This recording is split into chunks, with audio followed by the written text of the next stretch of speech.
Hello, have you got a column radiator that's hot at the bottom and then it's cold at the top? And you've bled the radiator so you know there's water right to the top and yet it is still not getting hot. So what could be causing it? Well, there's a chance that your radiator may be fitted upside down. Now, I was at this property where the customer had asked me to service his boiler, and at the same time he mentioned that his brand new radiator, which he'd had fitted with his kitchen, was not working properly. It was hot at the bottom and cold at the top.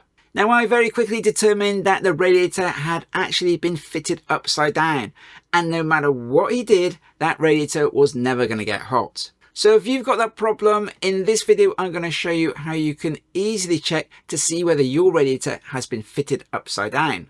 Now, as these radiators have become more popular, I'm finding that this problem of them being fitted upside down is becoming more common. After I've shown you how to determine whether your radiator has been fitted upside down, I'll then show you how you go about removing your radiator valves and then refitting them correctly on the other end of the radiator. Right, now let's get on with this video and find out whether your radiator has been fitted upside down. So I'm in my customer's home. He's had a brand new kitchen fitted, which included this really nice looking grey column radiator. But right from the day he had it fitted, it's not worked properly. It's always been hot at the bottom and cold at the top, which obviously isn't right. Now, like I said, I was at the property doing a service on the boiler, and Mr. James just happened to mention to me that the radiator in his kitchen was not getting hot. Now, I was pretty sure I knew what the problem was going to be, and with a small bit of investigation, I proved that I was correct and the radiator has been fitted incorrectly. Now you can see that the boiler is running the central heating, and the display says the boiler is running at 65 degrees. And when I take a look at the brand new radiator, it's pretty much cold all over. So why isn't it working correctly? Why is it hot at the bottom and cold at the top? Now some people may say straight away, oh, it just needs bleeding. But I'm afraid that's not the case. Of course, I've already checked it and it's full of water right to the top. So what is wrong with the radiator? Well, they fitted the radiator upside down. Now, normally there'd be a label on the radiator saying top and bottom when you come to fit the radiator. Or it may tell you in the instructions, or there might already be a blanking plug and bleed valve fitted in the top of the radiator. But it's always a good idea to check which way up it goes, and I'll show you how you go about doing that in just a minute. Now, radiators of this particular design will normally have a top and a bottom, or they may come with an additional part to create the correct flow around the radiator. Now, the design that I'm talking about is that both the radiator valves are connected onto a tube which runs right the way across the radiator from one side to the other. Here it is highlighted in red. And then all the fins of the radiator are connected onto that tube. Now, manufacturers install a baffle in the middle of this tube, creating a dead end. And this is to stop exactly what is happening on this radiator. The water is coming in on one side, it flows straight across the tube and then straight out the other side, not going around the radiator at all. Now, the easiest way to tell if your radiator has been fitted upside down is to close both of the radiator valves, so make sure that they are both fully closed. Then we bleed off any pressure that is in the radiator from the bleed valve, and then I'll remove one of the blanking plugs at the top of the radiator. Then I'll take something long, which is as wide as the radiator, and then push it into the tube. Now, at the top of the radiator here, I should be able to push this piece of copper tube right the way across to the other side of the radiator. But you can see and hear here that I am hitting the baffle, the plate, which is in the middle of this tube. And you can see my bit of copper here only goes halfway across the radiator. But at the top here, it should go right the way across. Because there's a plate there, I know that it has been fitted upside down, because a plate should be at the bottom of the radiator. So what I then need to do is to remove the radiator from the wall, because I'm going to need to turn the radiator over take the radiator valves off the end that they're fitted on and fit them onto the other end of the radiator, and also swap the blanking plugs around. Now I'm using my torch and I'm shining it into the radiator. Now hopefully you can see there's a shiny metal plate in the middle of this tube. If I put the torch at the other end, we can't see any light shining through. So we definitely know that this end of the radiator has got a plate in it. So let's go and take a look at the other end of the radiator. So I'm going to put the torch on the floor. And let's take a look down the tube and see if we can see the torch light. And there you go. Look, we can see straight the way through this end of the radiator. So this end where we can see all the way through should be at the top of the radiator. But the kitchen fitters who fitted this radiator fitted it upside down. And the valves were attached to this end of the radiator. Now I'm just using a piece of copper tube here just to demonstrate what happens if it's the wrong way up, and the water just flows from one side of the tube straight across it and straight out the other side of the tube, and it doesn't go round the radiator at all. Now let's go and take a look at the other end of the radiator and just see if that baffle is in there. So I drop my piece of copper tube down inside the radiator, and then you can hear that I'm hitting the plate in the middle. So this end should be at the bottom and the radiator valve should be connected on here. Now I'm just showing you with this piece of copper tube that I was hitting that plate at that position, which is pretty much halfway across the radiator. So just to explain what happens again, if we fit this radiator the wrong way up, the water just goes straight across this tube and it doesn't flow up the radiator. But if we fit the radiator the other way up with the baffle at the bottom, what happens is the water will then come in on one side, it's going to hit that baffle, and then it can't go straight the way across this tube. So then the water is then forced up the radiator. It has to come up here. So it comes all the way up here, right to the top of the radiator. It goes across the tube because it can go straight the way across now. And then it's going to come all the way back down again, the other side, and come out of the other radiator valve, making the radiator nice and hot. Now if it's fitted upside down, having a plate at the top will actually restrict the flow even more. So now I've refitted the radiator and it is all working correctly. So we've now got water coming in on one side, it's hitting that baffle in the middle so it can't go all the way across, it's then forced up the radiator so it goes all the way to the top of the radiator. It then goes across the top of the radiator, across that tube. It then comes down the other side to the other radiator valve where it then goes back out the radiator and back to the boiler. I just want to show you a couple of other radiators which will have an upside and a downside. So you can see that they all look slightly different, but they all have that tube which runs from one side of the radiator to the other side. Now here's a radiator that I fitted for a customer, and on top of the radiator you can see there are two labels, one says back and the other one says top. So this radiator will have a plate in it, and the plate should be at the bottom of the radiator.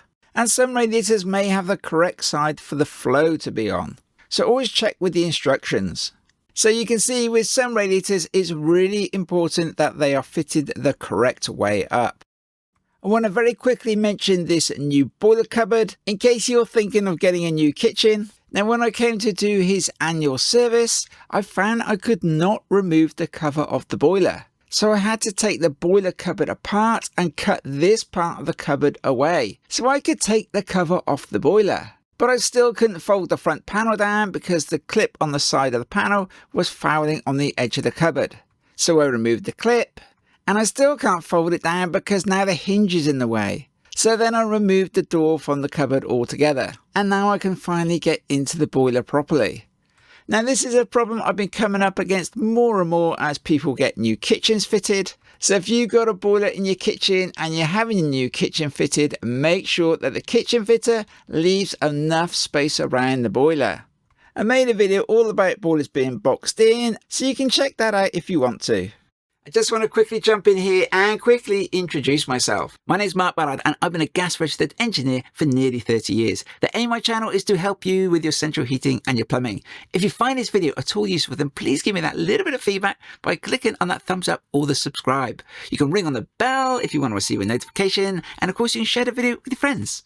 If you visit my website, I have categorized all my videos on products and parts that I recommend so you can easily find what you're looking for. And I'd like to say a really big thank you to everybody who's bought me a cup of coffee and left me a donation in my Toolbox fund. It's really appreciated and it does really help me to make more videos which will hopefully help you. So now I'm going to show you how to remove your radiator valves, turn your radiator over and then refit them at the other end of your radiator. Hopefully without the need to drain your central heating system. Now I want to let you know that I've made lots of other videos all about how to change radiator valves in various situations. So if after watching the next part of this video you like a little more information, then do take a look at those other videos and I'll leave them all linked in the description below. Now I didn't actually film on this column radiator how I went about removing and then refitting those radiator valves. So I'm going to use this footage which I took from my video on how not to fit radiator valves, because all these radiator valves were leaking. Now the first thing that I did was close both of the radiator valves. So this is the lock shield valve, so I'm going to pull off the cap. Sometimes there's a screw in the top you need to do and you can remove the cap, and then I use an adjustable spanner to close the lock shield valve till it's fully shut. Then I close the thermostat at the other end of the radiator. If you've got a wheel head valve, close that instead. So now I've got both the radiator valves closed, so the radiator is isolated from the rest of the system. I'm now going to undo the nut which joins the radiator valve onto the radiator. Once I've done this, I'll be able to remove the radiator valve from the radiator. So I use my adjustable spanner and put it onto this nut. Then I use another adjustable spanner to hold the radiator valve to stop it from twisting when I undo the nut. If you don't support the radiator valve with another pair of adjustable spanners, there's a chance if you just try holding it, it's going to twist, then it'll damage the fitting underneath and cause it to leak, or you may even kink the pipe. So always support the radiator valve with a second pair of adjustable spanners to stop it from twisting. Now I'm presuming that you've already drained the pressure off the radiator because you had to check that the radiator was upside down in the first place. I can then pull the radiator valve off the radiator. Now when I do that, there's going to be a whole lot of water which is going to start glugging or pouring out of the bottom of the radiator. So obviously you're going to need to catch that with some bowls and some buckets. After I drained all the water out of the radiator, I can then undo the tail or the spigot, whatever you want to call it, and take that off the radiator. That's just a case of undoing it with a spanner. So that's the spigot removed. I can now clean off all the old PTFE tape or whatever they've got wrapped around the threads. I then repeat the process on the other side of the radiator, removing the spigot from the radiator and then cleaning it off. Now you should have both radiator valves removed. You can now lift off the radiator and turn it over. We can now go about refitting these to the other end of the radiator. I'm going to use some Loctite 55, but you could use PTFE tape and wrap it around the threads. Now wrap the cord around in a clockwise direction, and I always put about 10 winds on, just crisscrossing over the cord. And there you go, that's what it looks like now I've finished wrapping the cord around. Now you can use PTFE tape and do exactly the same thing. When I use PTFE tape, I wrap it around about 20 times. Yes, that many times. I can then screw the spigot back into the radiator and do it up nice and tight. Obviously, you're going to be putting it into the other end of the radiator. We repeat that on the other side. Now we should be ready to hang the radiator back on the wall. I just cut off any excess thread that might be hanging out, like that. Now I've got plenty of movement on these pipes. If you don't have much movement on your pipework and you can't pull your radiator valve off the radiator, then the only option is to remove the radiator valve from the pipework. Now if you do have to do that, if you can keep one of the pipes capped off, then hopefully you won't need to drain the entire system and you can maintain that airlock and stop the water from coming out. I'm now going to loosen the nut on the bottom of the radiator valve because I'm going to be removing the entire valve. Once the nut is loose, I can then turn the radiator valve around, open it up and use my water vacuum and catch the water coming out as I drop the pressure on the system and create an airlock so I can remove the radiator valve. Now with a combination boiler, you don't have to drain the entire system, we just need to remove the pressure. If you've got a traditional system with loft tanks, you can bung those up so you don't have to drain the entire system. If you're not sure how to bung your loft tank, you can check my video on how to do that. Obviously, before you go draining any water, make sure that you switch your central heating system off. And there we go, all the pressure's gone, so I can remove the valve completely now. Now, if you are removing your radiator valves, you can only do one at a time. Otherwise, you're going to break the airlock and you'll get water pouring out of one of the radiator valves, emptying your system. So only do one at a time and keep the other one closed. I can now remove the radiator valve and clean off any old joining compound which may be on the threads and inside the valve and on the seating. And there we go, that's all nice and clean now. I'm now going to use some joining compound and prepare the radiator valve to be refitted. Now I get a little bit of joining compound on my finger and I just gently wipe it around the seating of the radiator valve. You don't need to put it on the threads, you don't need to put it up inside, it is literally just on that part which I'm wiping onto there. So I've got a nice ring of joining compound all the way around on the seating, and that's where the olive sits, and that's the part which does all the sealing. The threads don't do any sealing at all, they just hold the valve together. I'm making this point because I regularly see people wrapping PTFE tape around the threads and they don't do any sealing at all on the radiator valve, they just hold the valve together. It's the olive that does all the sealing, and where it touches up against the radiator valve, that's the part which seals the valve, nothing else. Now you shouldn't need to replace the olives or the nuts, they should be perfectly okay to use again. Obviously you can change them if you want to, but I only change them if they look particularly chewed up. And it's pretty unlikely that if you've got a nice new column radiator, but it's upside down, there's going to be any problem with using the existing nuts and olives. Now you can see I've pushed the radiator valve onto the tail, I've done up the nut loosely, and now I can do up the nut at the bottom, and I can do that tight. Now when I come to do up the nut that holds the radiator valve onto the radiator, I'm going to support the radiator valve. And that's why I removed the thermostat, so I can use my adjustable spanner to hold the valve and stop it from twisting as I do up the nut. And there we go, that's both nuts done up tight. I can now refit the thermostatic valve head. And there we go, turn that one off. I can then repeat the process on the other side of the radiator. Refit the tail or spigot into the radiator, do that up nice and tight. I put joining compound onto the radiator valve and I can then put it onto the radiator. You can see at this end of the radiator, I've used a 15mm cap to cap off the pipe. It's just another way of keeping that airlock. I can then remove the cap and then fit the pipe straight onto the radiator valve. I repeat the process of doing the nuts up finger tight. I then use an adjustable spanner to tighten up the nut which goes onto the pipework. I then hold the radiator valve with my adjustable spanner and then do up the nut which is holding the valve onto the radiator. There we are, nip that up and there we go. That's it all refitted.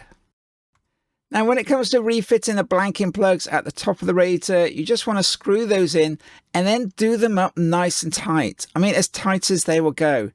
If you just nip them up, then over time the O-ring will shrink and then they start leaking, so make sure you do them up nice and tight. If the O-ring on this blanking plug doesn't look like it's up to the job anymore, you could replace the O-ring or repair them with PTFE tape, and you can watch my video on how to go about doing that, or you can just buy some new ones. They only cost a couple of pounds from any DIY store. Now your column radiator should be refitted. You can now open the radiator valves, open the bleed valve until water comes out. Don't forget, if you've got a combination boiler, you'll need to top the boiler back up again. And if you've got a traditional system, you'll need to remove the bungs from the loft tank. You should now be able to run your heating and check that it's working and getting nice and hot right to the top. Mr. James is now really happy because he's got a nice new radiator that's working properly and his kitchen is now nice and warm. And the kitchen fitter, well, he was an honest man because Mr. James contacted him and he paid to have the radiator turned over. So everyone was happy. Right, that's about it then. So I do hope my video has been helpful to you.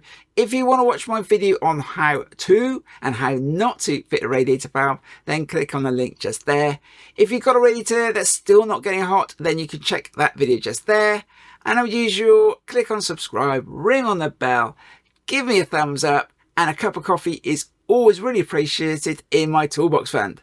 Bye for now, and hope to see you in the next video.